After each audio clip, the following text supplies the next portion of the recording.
Открылся первый учебный центр для специалистов сельского хозяйства. Здесь сотрудники центрального аппарата и его территориальных управлений смогут проходить курсы повышения квалификации. Корпус учебного центра был организован на базе помещений кыргызского НИИ животноводства и пастбищ в селе Фрунзе Сокуловского района.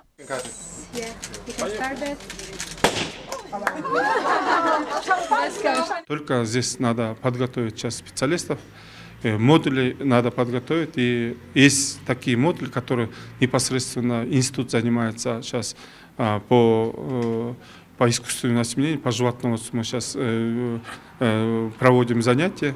А сейчас мы хотим еще привлечь других специалистов по лесному хозяйству, по органике, по водному хозяйству, которые здесь будут заниматься наши сотрудники. Заместитель министра сельского хозяйства Мурат Раматов отметил, что сельское хозяйство вносит большой вклад в экономику государства и его развитие. Поэтому повышение квалификации специалистов данной сферы является необходимостью.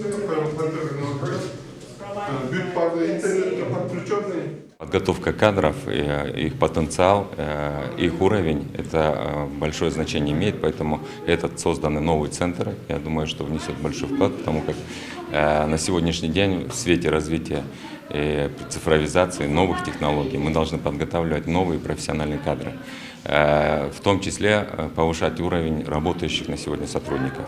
Поэтому этот центр позволит, я думаю, что создавать условия для повышения квалификации, повышения своего уровня всех сотрудников, работающих на сегодняшний день в Министерстве сельского хозяйства. Учебный центр был создан при финансовой поддержке Агентства по международному развитию USAID и корейской правительственной организации «Копья». Они предоставили необходимое техническое оборудование и подготовили помещение корпуса. По словам представителей данных организаций, сотрудничество в сфере сельского хозяйства будет продолжаться.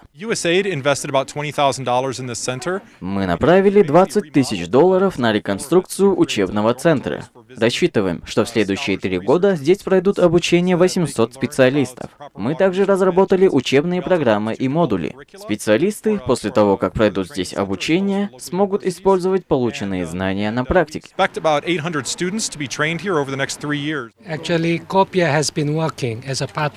Мы помогли в реконструкции здания. С нашей стороны было затрачено более $30 тысяч. В будущем планируем увеличить сумму финансирования в 2-3 раза, так как хотим, чтобы обучение смогли пройти как можно больше людей.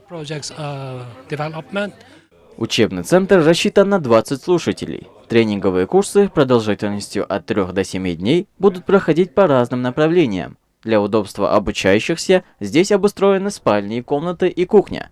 После прохождения обучения специалистам будут выданы сертификаты и удостоверения. Саимах Мусаев, Джахшилах Исаков, ЛТР, Чуйская область.